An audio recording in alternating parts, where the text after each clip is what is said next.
Hey guys, Diary of the Griever named John Weaver, which is me from Roseman, California. Time index right now is 1:20 in the afternoon on the Monday, the 6th of April, 2026. Trump is still out of his fucking mind, as usual, and he is adamant in getting the world into a nuclear war without even realizing this shit. He has forced the United States military to take actions that a lot of the commanding officers, the senior staff, keep telling Trump this is illegal, this is highly immoral, out of bounds, and we can't do it. So Trump goes, "You're fired.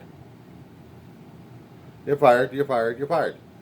He's playing it like the Apprentice game. He thinks it's all a game. In his screwed up, demented mind, the asshole that we voted in November 2024 has made this damn thing into a game in his mind. I don't think he's taken the seriousness of the situation he's unleashed. I sure as hell know, and so was a hell of a lot of people who kept warning the voters back in 2024 and 2023, don't re-elect this asshole. But now the people who did that are dreading it and screaming at each other, "Why did I do this?" Because you were dumb. That's the only reason why you had to say it. You're dumb. You were told, you didn't care, and now we got this shit happening and we're about to die. Because of our own stupidity that we did to ourselves. Trump's forcing our military commanders to do things that they don't want to do. Entering in a war situation, is it legitimate? Is it not legitimate? And the JAG lawyers that were constantly telling everybody else this is highly illegal. But Trump's getting his people necessary to do this, to kill others. Because he and Hegseth are that much committed into brutality, conquering things. They're into head games. Now the thing is, I cannot understand is the research that I did on the Hegseth does not tell me that this fucker's got military experience of any sort. I'm sorry, Britannica and Wikipedia, you fucked up. I want to see the fucking evidence that he was actually in the military, that he actually won the Bronze Stars, that he actually was in combat earning the Bronze Stars, that he actually fired a weapon to earn those Bronze Stars. Where is the Bronze Stars? All I kept hearing is he was from Fox News, and they're full of shit anyway. Rupert Murdoch makes sure about that now, as his successors are making sure of that more and more. So how does Hegseth qualify to be the commander-in-chief, or actually the war secretary, instead of defense secretary, a SecDev, Secretary of Defense of the Pentagon, not the War Department, but the Department of Defense? Because these guys have been living in too much of their head games that they think playing games on consoles is the same thing like reality. And the reality is every time you drop a bomb or you fire a rifle or you fire a pistol at someone else, it hurts. It takes away lives. Hit at the right spot, that's what you do. I can't stand listening to the orange gas bag we voted in office because I don't believe him. He's making me sick to my stomach. He wants this shit, and he's trying to pound himself on the back as if he's the greatest president on earth. Getting us into a World War III situation here. He was buying the crap from Netanyahu in Israel. Even Netanyahu wanted Iran off the grid. All being used left and right. So it pisses me off that I'm seeing our military who are struggling to support or not to support the Constitution, support or not support the orange gas bag. I'm going to turn on MS Now right now. Public rhetoric from the commander-in-chief. Well, Nicole, I mean, he continues to put our military in very dangerous, very risky situations, and thanks to the heroism of our special operators, of our aviators, of our military generally, they have had tremendous tactical success in a lot of operations, but let's not confuse tactical success with strategic failure. Right? This administration still does not have a plan, does not have an off-ramp, has not been able to articulate to Americans and to Congress what he's trying to achieve, how he's going to achieve it. Right? So it is good, it is great actually to applaud and uphold the heroism and the incredible success of our military. But what remains true is this president continues to put them in untenable, very dangerous positions, and the American people are paying for it. What do you Trump today also said that his message to people who do not support the war, which just 8% of Americans would support putting boots on the ground in Iran, and just 28% of Americans strongly or somewhat support the war, 60% oppose, 67% oppose sending boots on the ground. He said to all those people that, quote, they're foolish, and that the war is about one thing. And I thought that one thing might be the thing that Rubio keeps talking about, or the thing that J.D. Vance has talked about, or the thing that Lindsey Graham has talked about, but it's actually a different thing. It's, quote, Iran cannot have a nuclear weapon. It's not their ballistic missile capability, as Rubio has suggested. It's not that they need to, quote, rise up, as Trump had suggested toward the beginning of the year. It's about, according to Donald Trump, quote, one thing, Iran cannot have a nuclear weapon. What is your current understanding, or is that it, that is what we're doing there? Yeah, well, it has changed by the week. At one point it's ballistic missiles, and next it's drones, and next it's nuclear weapons. He has sprinkled regime change in there numerous times, and he continues to. Here is the bottom line for me. The bottom line is we have spent over 20 years, $5 to $8 trillion, 7,000 American lives in what is now an endless cycle of conflict in the Middle East. And Americans are over it. I'm over it. We have to find a way to extract ourselves in this cycle of endless conflict. Now, let's not be confused here. That doesn't mean that we don't keep ourselves safe, that we aren't strong and willing to use force when our adversaries threaten Americans or American interests. But that was not the case here. Right? This president and the administration completely failed to show an imminent threat. In fact, they have actually come out recently in the last couple of weeks and admitted that there is no imminent threat, that this was a long-term play by the president, and it's got to end, right? Americans are over this perpetual state of conflict when they can't afford rent, they can't afford their mortgage, they can't afford groceries. We have to end this cycle. Congressman, what do you make of the high-level defections from deep inside the MAGA coalition? People like Marjorie Taylor Greene basically calling Trump nuts, Alex Jones calling out his physical, what Alex Jones describes as his physical maladies.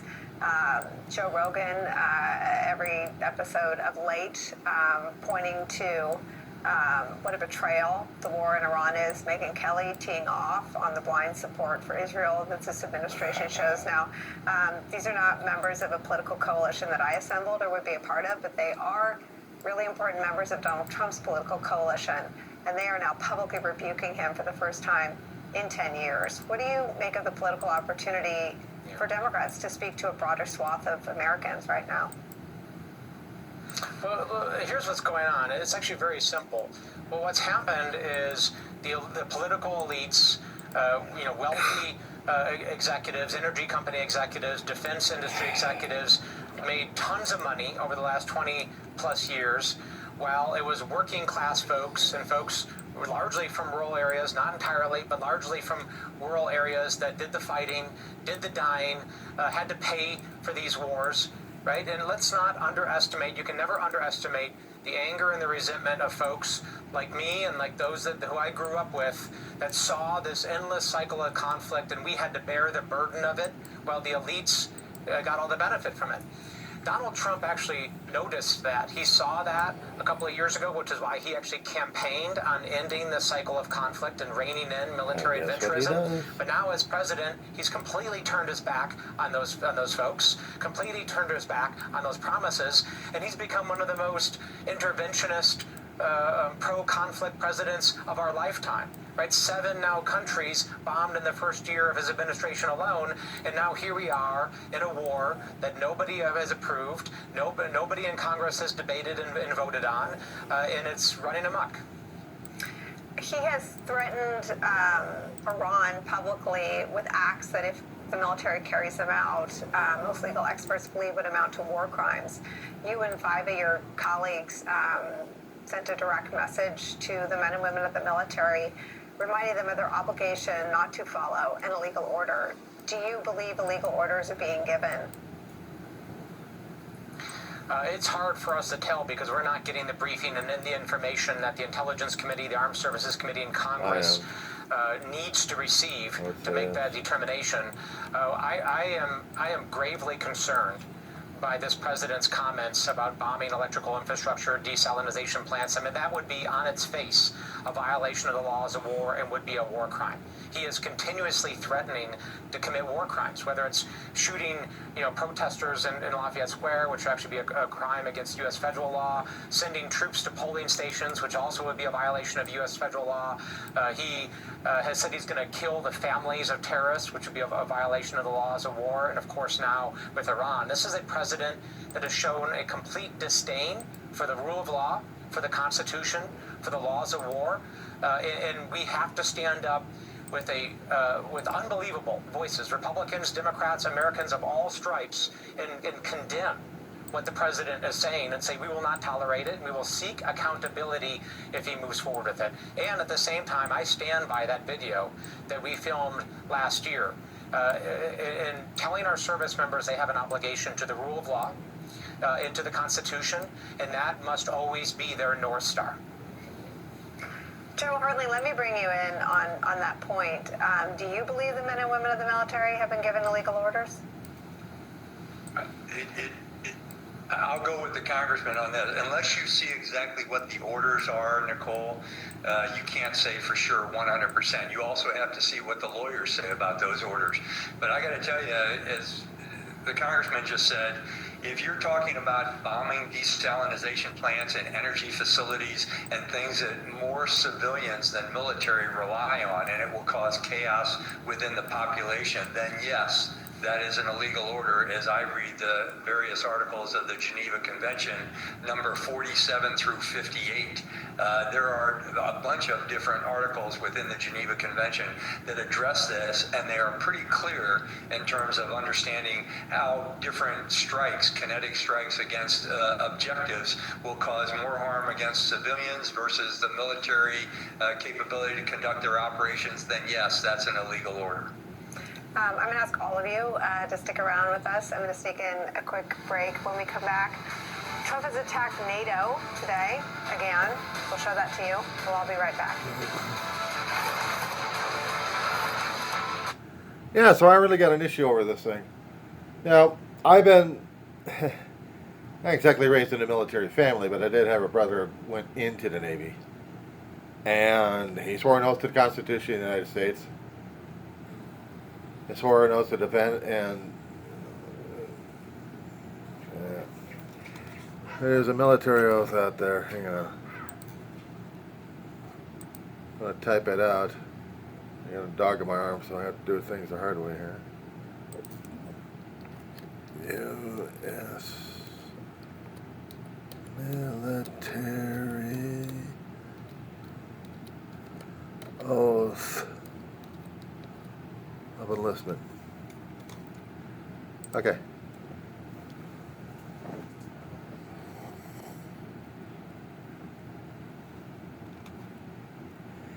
The U.S. military oath of enlistment goes as this.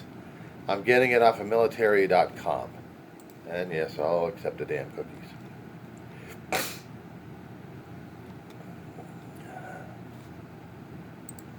First off, let me get a PDF on the thing. For any article that I happen to find of interest that I need for research, a PDF. I need research.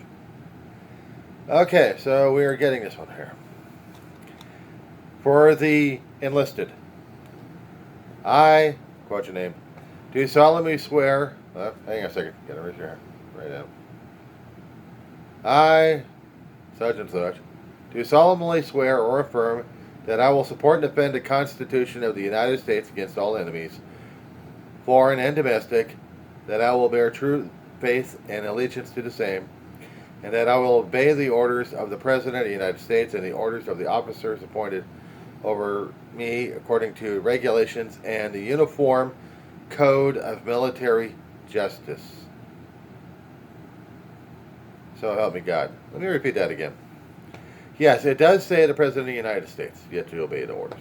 And the orders of the officers appointed over the enlisted there. According to the regulations and the Uniform Code of Military Justice, something of which the President doesn't understand, doesn't give a shit, and neither does Texas. Here is the oath of office for officers. I, state your name, have been appointed an officer in the blank military branch of the United States. As indicated above in the grade of such and such, do solemnly swear or affirm that I will support and defend the Constitution of the United States against all enemies, foreign and domestic. That I will bear true faith and allegiance to the same, that I will take this obligation freely and without any mental reservations or purpose of evasion, and I will well and faithfully discharge the duties of the office upon which I am about to enter, so help me God. And before you raise your right hand, make sure you understand that you are swearing or attesting to military oath of enlistment or oath of office should not be taken lightly. You'll be bound by it for the rest of, for the next 4 to 6 years at a minimum. I'm a civilian. If I was physically able and of the age and of the health, they still wouldn't get me in because of my damn health. But if I didn't have a holy heart to begin with, who had to have heart operation to fix the damn shit at the age of 4 years old and had complications down the road. But if I didn't have all of that, but just a plain healthy schmuck, and made that oath, I would have been subject to the Uniform Code of Military Justice. I would have been subject to the officer's orders, and unfortunately to the orange gas bag, who is the President of the United States currently, but also to the Constitution of the United States, which I hold dearly in high regards. Let me do the oath of office for the. I want to get the oath of enlistment or office here.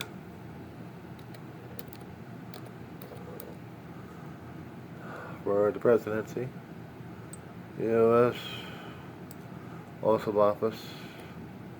Okay, well, we're talking about NATO here, so let's listen. That Putin uses in all of his domestic propaganda to his own country about what NATO is. If NATO didn't freak the you-know-what out of Vladimir Putin, he wouldn't be going berserk in Ukraine. I mean, just talk about what a pile of baloney Donald Trump has swallowed from Vladimir Putin when it comes to NATO. There are two very weird things about that statement. Several weird things, but two in particular. One is that Trump is talking as if the U.S. did not create and lead NATO since the 1940s. That NATO Do you think he knows that? He seems to not know that. He talks about NATO as if the U.S. is not a member, as if NATO is Europe.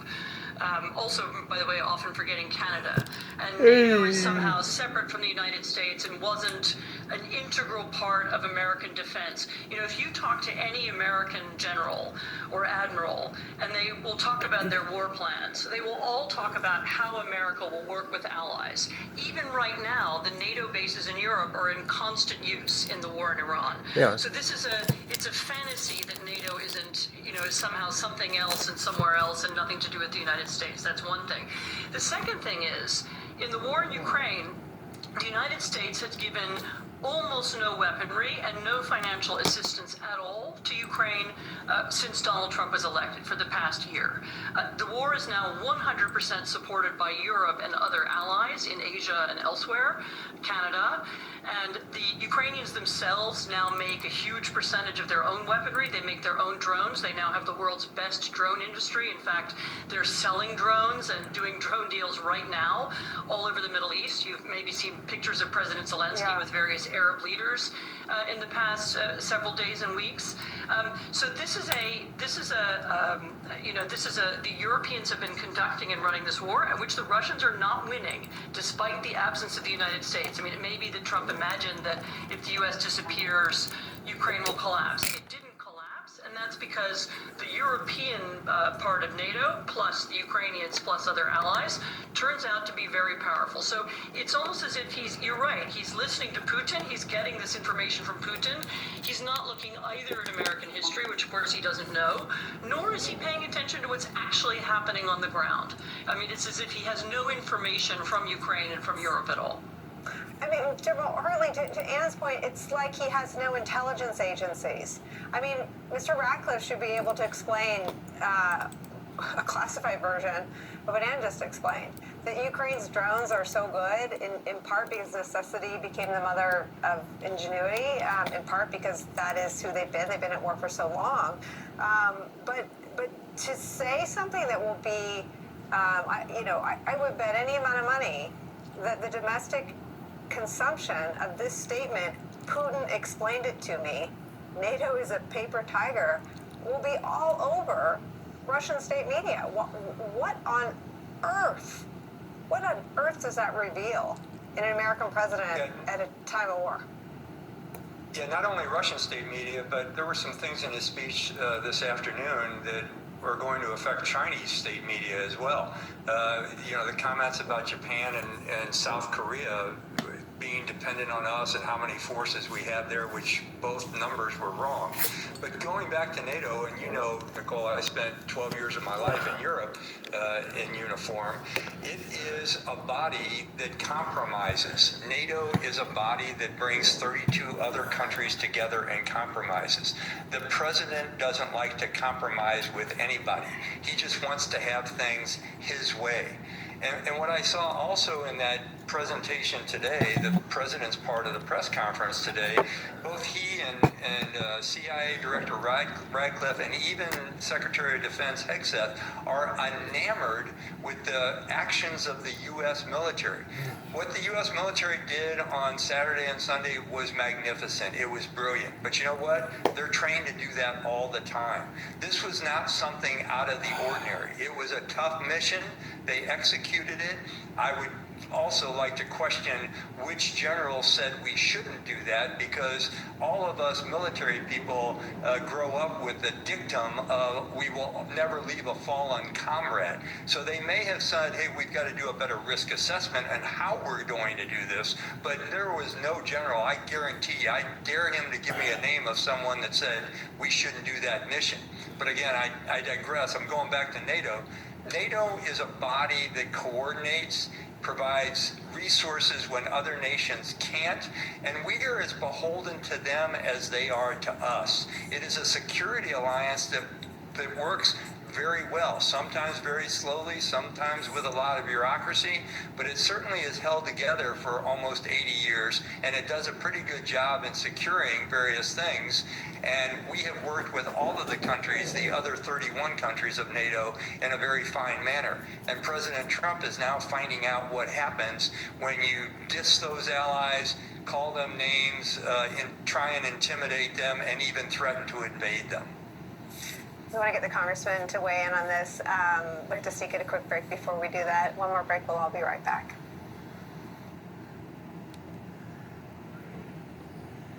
Okay, so I may do a part 2 on this one.